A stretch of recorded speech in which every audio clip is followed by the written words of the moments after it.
Quando será o fim da recuperação judicial da Oi? Quando será o fim da recuperação judicial da Oi? Vamos falar sobre isso hoje. Bem-vindo ao canal Viver de Renda. Se inscreva no canal, deixe seu like, compartilhe com os amigos. Sou Clóvis Soleiro, formado em administração, consultor de empresas, investidor na Bolsa desde 2006. 30 anos como consultor de empresas, servindo as grandes corporações, vivendo esse ambiente corporativo, convivendo com diretores, presidências, conselhos de administração.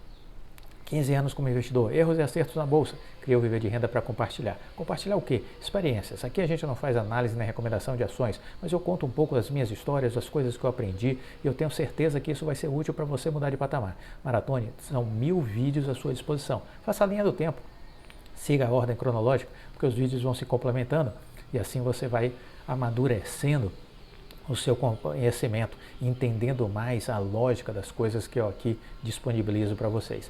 Bom, em recente live, o Rodrigo Abreu abordou isso com o BTG.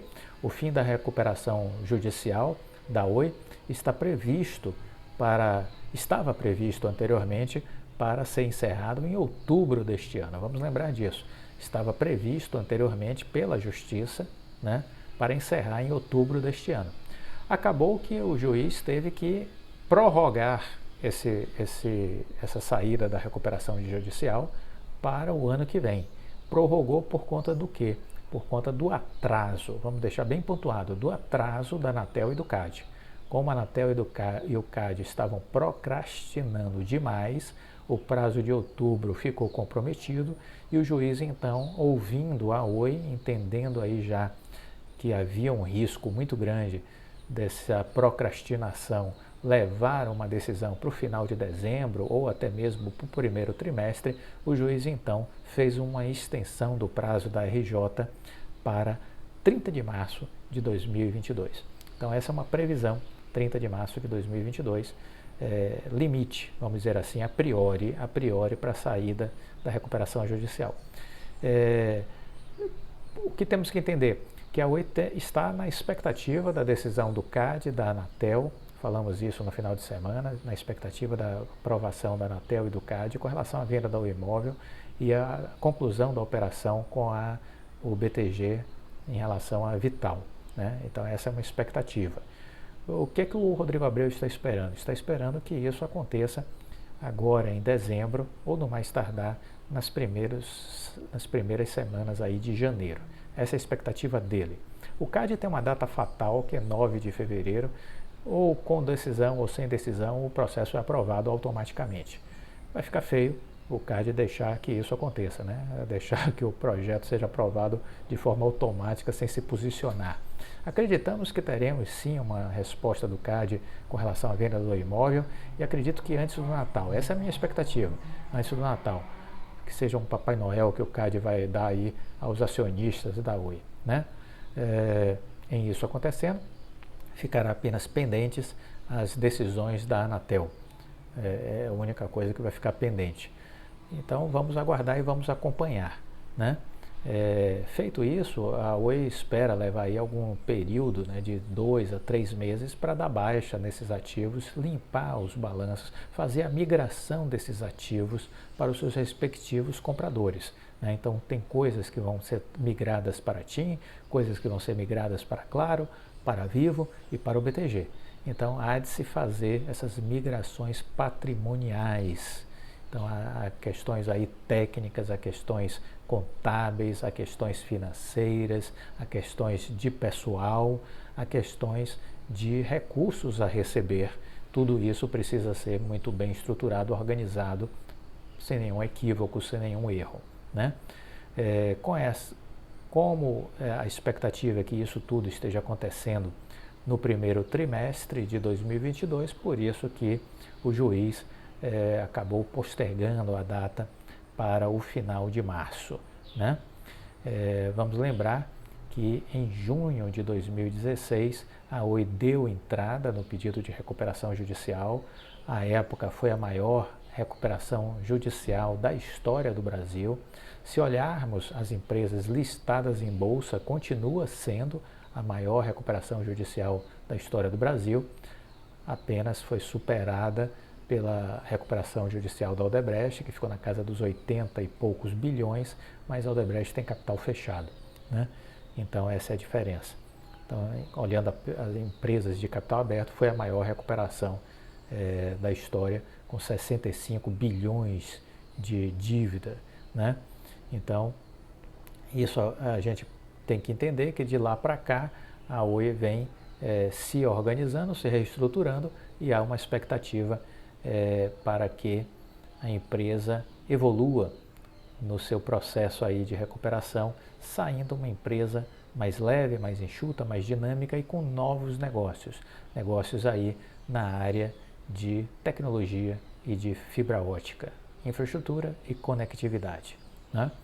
O presidente da Oi também, nessa live, destacou, com o BTG, destacou que há também uma expectativa de aprovação fora do Brasil, nos Estados Unidos, com relação à incorporação da Globinet.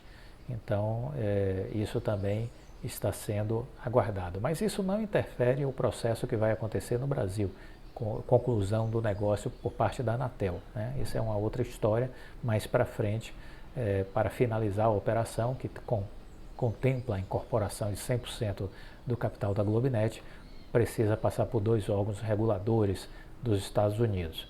Ele acredita que também isso deva acontecer logo no começo de 2022, certo? Que mais poderíamos falar sobre Oi? Com relação ao 5G, está muito claro, né, de que a Oi ela não participou do leilão do 5G, mas ela é parte do 5G do Brasil, porque todas as empresas vão precisar de infraestrutura de fibra ótica para ligar as antenas do 5G. Como a Oi tem a maior extensão do Brasil, 400 mil quilômetros, certamente a Oi é parte do processo de viabilização do 5G do Brasil com a sua infraestrutura. É isso que a gente precisa entender, aguardar e confiar, né, para uma releitura do valor desta empresa. Para vocês terem uma ideia, a fibra continua crescendo em alta velocidade. A fibra continua crescendo em alta velocidade. Quando a gente olha para a Oi, ela é como se ela estivesse parindo uma BrisaNet a cada 90 dias. Esse é o ritmo de crescimento da Oi na área de fibra. Ela produz uma BrisaNet a cada 90 dias. Então, é isso que a gente está falando quando a gente olha para a Oi. Se você for olhar, fizer um recorte apenas do investimento da Oi no Rio Grande do Sul, em um ano, a gente vai ver que a Oi cresceu 90%. 90% de crescimento, olhando de novembro de 2020 para novembro de 2021. 90% de crescimento. Investimentos em 2020 e 2021. Investimentos da Oi no sul do Brasil, Rio Grande do Sul, Santa Catarina e Paraná. 2 bilhões de reais. Coisa de gente grande. Coisa de gente grande. Então, por isso que eu sempre digo que é risível a gente olhar algumas matérias que dizem que esses pequenos provedores regionais, são micro e pequenas empresas, podem ameaçar as gigantes de tecnologia. Chance zero, chance zero. Nós vamos assistir o desaparecimento de muitas dessas empresas. Algumas serão compradas umas pelas outras, outras sairão do mercado. Vamos ver um processo de consolidação, como aconteceu nos Estados Unidos com o surgimento da Amazon. Muitas empresas fecharam as portas porque a Amazon simplesmente asfixiou essas empresas, inviabilizou os seus funcionamentos. Como isso ocorre? Uma grande empresa entra oferecendo produto e oferecendo serviço e preço que não consegue a pequena empresa acompanhar. Vamos dar um exemplo muito simples. A Oi ofereceu um pacote de fibra, agora na Black Friday, de 400 mega, por cento e poucos reais, acho que 120 reais, se não me falha a memória. 400 mega. Como um pequeno provedor vai competir com uma proposta dessa? Como a Desktop, a BrisaNet, a Unifique vão competir com uma proposta dessa? Ao meu ver, é impossível. Não tem condições de competir. Simples assim. Os clientes dessas empresas naturalmente migram para a Oi. por conta das oportunidades que são ofertadas. Estas empresas grandes conseguem ter preços absurdamente competitivos. Por quê? Porque elas têm escala, elas têm uma grande base de clientes, que faz com que elas diminuam as suas margens de tal modo que elas possam se tornar ultra competitivas. Além disso, elas têm muito dinheiro para ampliar a sua infraestrutura com velocidade. Imagine, a Oi está produzindo a cada 3 meses uma BrisaNet. No ano, são 4 BrisaNets que a Oi está produzindo. Fica difícil esses pequenos provedores competir com Vivo, com Oi, com Claro. Muito difícil, muito difícil. Eu diria que próximo do impossível. Óbvio, há alguns pequenos provedores que estão adquirindo outros, que estão tendo suporte financeiro de fundos de investimento. Aí sim, esses terão recursos talvez para crescer, comprando mais e mais pequenos provedores. Um exemplo, a família Trajano, dona do Magazine Luiza, montou uma empresa de fibra ótica, a Aloha, e ela está comprando uma série de pequenas provedores de fibra ótica no litoral paulista. Então, comprou a EB Fibra. Então, pode ser que ela em breve seja uma média empresa. Mas, veja, um fundo de investimento, qual a sua natureza? Vender as empresas após uma certa valorização. Então, fundos de investimentos não ficam donos de uma empresa a priori, né? Durante muito tempo. Eles pegam, modelam um negócio, fazem o negócio crescer e vendem e vão partir para um novo negócio. Essa é a dinâmica. Então, muito provavelmente, daqui a algum tempo, a família Trajano vai estar vendendo essa Aloha, que atua na área de fibra ótica, quando estiver com um ganho representativo, significativo, que atenda às expectativas dos investimentos que eles fizeram. Para vocês entenderem um pouco essa dinâmica do mercado concorrencial, essa dinâmica empresarial. Aí, me surpreende muitas vezes quando eu vejo notícias como essa que a XP divulgou não faz muito tempo, recentemente.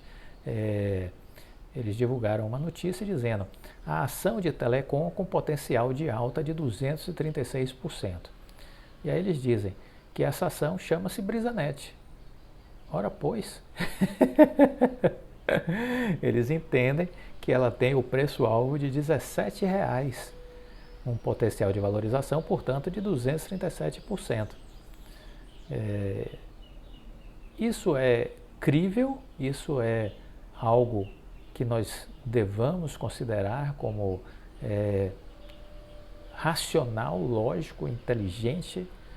Não sei, eu tenho dúvidas, muitas dúvidas, né? Vamos aguardar. Você apostaria nessa ideia? De forma alguma, porque o que nós vamos ver é uma asfixia de muitas dessas empresas que não conseguirão ter capacidade de competição para enfrentar o poderio de empresas do porte de Oi, de Vivo e de Claro. É isso que a gente vai ver. É isso que eu estou acreditando. Este é o cenário que eu estou contando, que eu estou desenhando para os próximos 2, 3 anos. Quem quiser acreditar de forma diferente, segue aí a XP. Eu não sigo. Muito bem. Aproveitando ainda este vídeo, eu gostaria de dizer para vocês que uma notícia muito interessante vinda dos Estados Unidos nesse setor aí de novas tecnologias, né? Uma das principais barreiras para a eletrificação dos carros elétricos é a questão da bateria, a durabilidade da bateria, né? E aí o que é que temos? Temos uma experiência que agora está sendo implementada nos Estados Unidos pelo campus Aspire da Universidade de Purdue,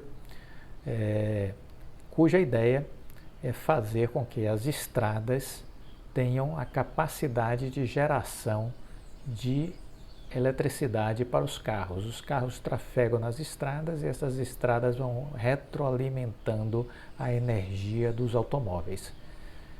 A ideia, portanto, é trazer a carga ao veículo, em vez de fazer com que o veículo pare em estações para reabastecimento de energia. Como é que funciona essa tecnologia?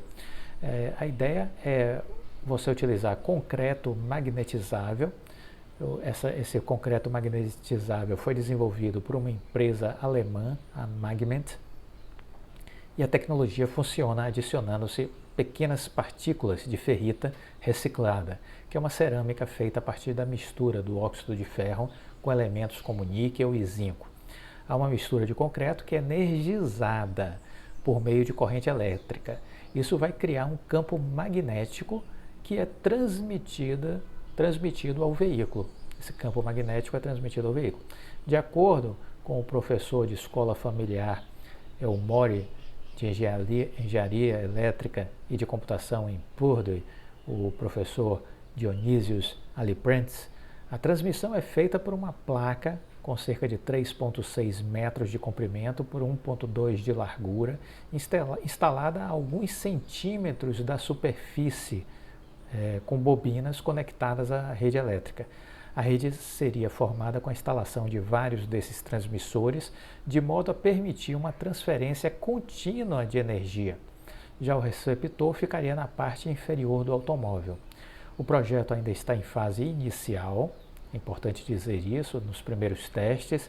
É necessário saber se os dispositivos suportam a pressão exercida, por exemplo, por caminhões ao trafegar neste pavimento. Outro teste avaliará a capacidade do sistema de transferir altos níveis de energia sem fio. Embora a ideia seja semelhante a telefones celulares que se carregam sem fio, há uma diferença significativa, porque a distância entre a base e o receptor no veículo será de 25 a 40 centímetros. Nos próximos 2 anos, após a validação da tecnologia nos testes de laboratório, o Departamento de Transporte de Indiana, nos Estados Unidos, construirá uma bancada de teste de 400 metros, onde os engenheiros examinarão então a capacidade da estrada eletrificada para fornecer alta potência a caminhões. Queremos ir devagar, queremos fazer testes e pilotos. Nossa meta é dentro de 4 a 5 anos ter um teste mais longo em uma rodovia interestadual. Entre 4 e 5 anos ter um teste mais longo em uma rodovia interestadual.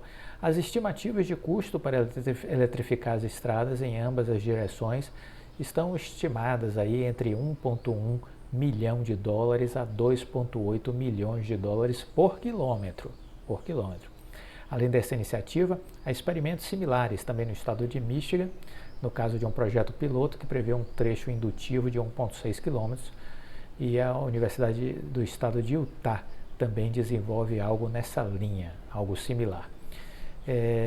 Eu adoraria ver isso funcionar, mas essa tecnologia está em estágio inicial, exige que os carros sejam reprojetados, não é algo simples, disse Chris Nelder, analista e consultor de energia no Instituto Rocky Mountain. O grande desafio está do lado do veículo, concordou Maurício Esguerra, presidente executivo e cofundador da Magment. A indústria automotiva está tão ocupada em fazer baterias que confrontá-los agora com essa carga indutiva é algo muito longínquo. O espírito desse projeto é se concentrar primeiro nos desafios técnicos e demonstrar que ele funciona. O professor diretor de Engenharia e Políticas Públicas do Grupo de Eletrificação de Veículos da Universidade Carnegie Mellon, Jeremy Michalek, sugere que a tecnologia pode ser mais útil para caminhões do que para carros de passeio, comumente utilizado em cidades.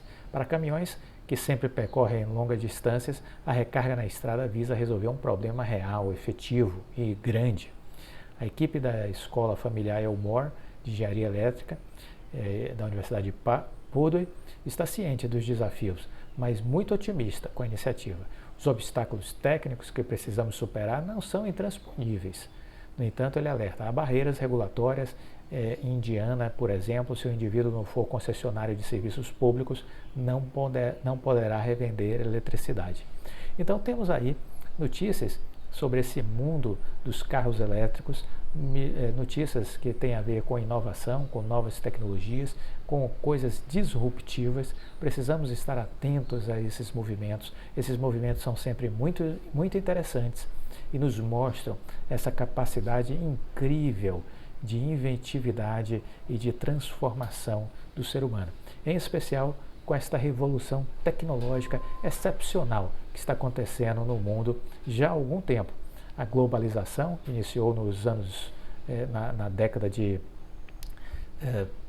vamos colocar que ela começa a ganhar dinâmica a partir dos anos 80, essa ideia da globalização. E aí, nesse contexto, nós temos uma grande revolução tecnológica que começa a dar combustível a essa globalização, a essa ideia da globalização. E essa revolução tecnológica, desde então, ela vem, vamos dizer assim, se ampliando e acelerando um mundo de transformações de forma assim absurda. Vivemos num mundo novo e a cada 2, 3 meses coisas novas estão surgindo e nos surpreendendo. O poder da tecnologia. Por isso é importante empresas que atuam nesta área, porque elas têm um poder de exponencialização de valor além da nossa imaginação. Setor de tecnologia que a Oi resolveu fincar sua bandeira. A nova Oi, que sairá da recuperação judicial no ano que vem, em março de 22, será uma empresa que terá como negócios a conectividade de fibra ótica, a infraestrutura de fibra ótica e a tecnologia. E aí, neste mundo da tecnologia, a partir do momento que você modela novos negócios, que você apoia startups, contribui com startups, se associa a startups, o grau de exponencialidade de que isso pode contribuir e gerar para o crescimento da empresa é gigantesco. Não há como prever, né? É o imponderável, depende do negócio que surja, que nasça dessas parcerias, dessas possibilidades da Oi com startups, com fintechs. Mas é preciso estar de olho, porque este é um segmento exponencial, com geração de unicórnios, ou seja, empresas avaliadas acima de $1 bilhão de uma forma muito rápida, de uma forma muito acelerada. Estejamos de olho nessa atuação da Oi nessa área de tecnologia, ok? Bom, esse foi o nosso vídeo de hoje. Eu quero encerrar mais uma vez reforçando o convite para que vocês estejam participando da live que vamos fazer hoje, dia 20, uma live com o Marcelino Lima, nosso convidado, às 19 horas aqui no canal Viver de Renda, e aí vamos conversar sobre empreendedorismo na área de saúde, lições que ele teve ao longo de sua vida enquanto empresário, enquanto empreendedor. Vamos falar também sobre problemas decorrentes do home office, que gerou no mundo inteiro problemas de coluna. Pessoas passaram a ter problemas de coluna em função de má postura ao trabalhar em casa. Então, como isso afeta a produtividade, a qualidade de vida, né? Isso gera custos, né? Então a gente vai falar um pouco sobre isso. O que fazer, que pontos de atenção temos que ter com relação à nossa postura. Vamos falar sobre saúde e falar sobre saúde do ponto de vista preventivo, da importância de uma boa qualidade de vida, da importância da atividade física.